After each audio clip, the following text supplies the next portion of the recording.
Hi everybody, this is Julie from Mud Pie Jewels, and despite the state of my fingernails, I've decided I wanted to update you about my journal that I'm currently working on. If you have been watching my previous videos, you'll know that this is my junk journal business idea book, and I've been working on it for a little while now, and I think I'm making some good progress. So I wanted to update you and show you where I am with it. Let me move some of this away. So this is the binder that I'm using. I wanted to have a ring binder system so that I could add and remove items as it grew.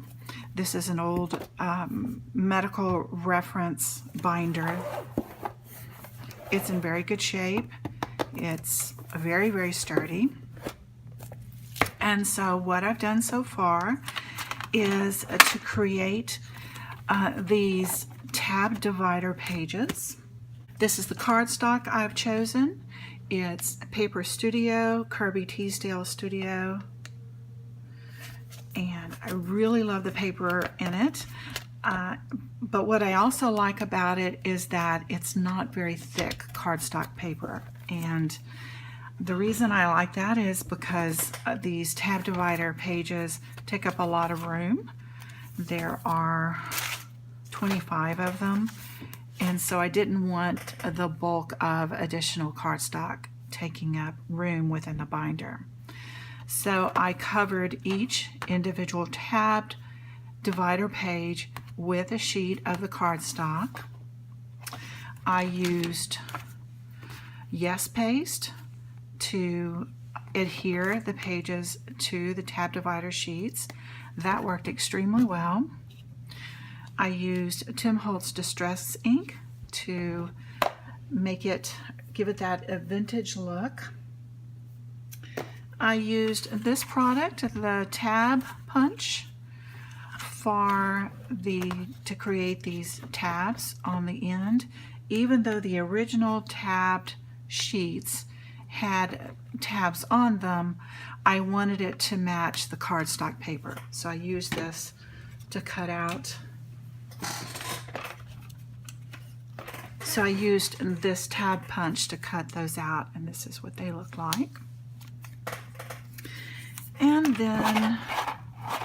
I used this whole reinforcer punch to make some reinforcers for my pages. So I thought I would just flip through this so far. Here are the tab dividers. I've put in some Mary Inglebright pages from a calendar.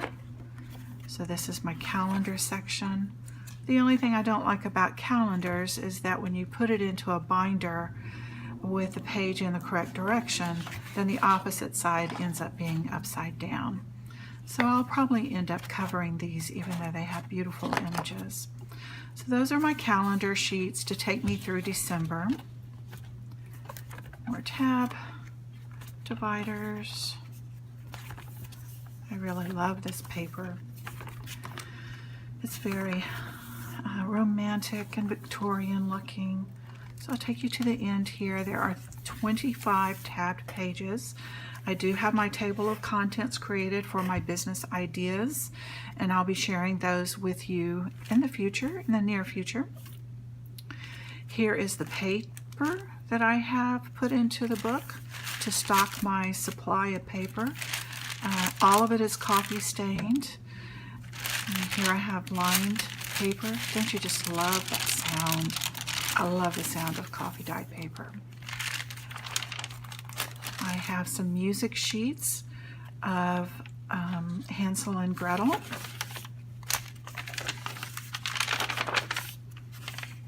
And these were already quite old and yellowed, but I always go ahead and coffee stain things, even if they are yellowed and vintaged.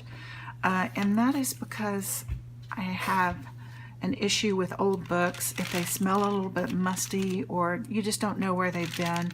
And so I always coffee stain them and then pop them in the oven, and that sterilizes them. Here are some blank sheets. I do have this paper for sale in my Etsy store. So there are the blank sheets.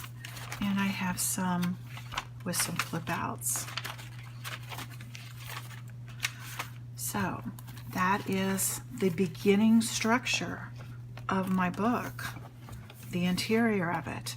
And so my next step will be to take this out and to cover the outside of the binder.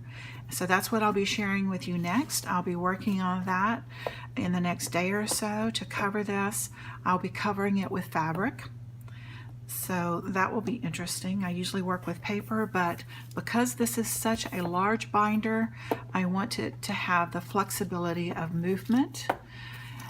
It is a 3-inch binder, and so, you know, if I covered that with paper, you can hear it, even the existing binder has some crackle to it. So I'm going to use fabric for the exterior to give it that movement, and then on the interior, I'll use paper and put some pockets in. So be sure to look out for that next video. That's all I have for you today. Just wanted to update you on the status of the structure of the book. Thanks for watching. Bye.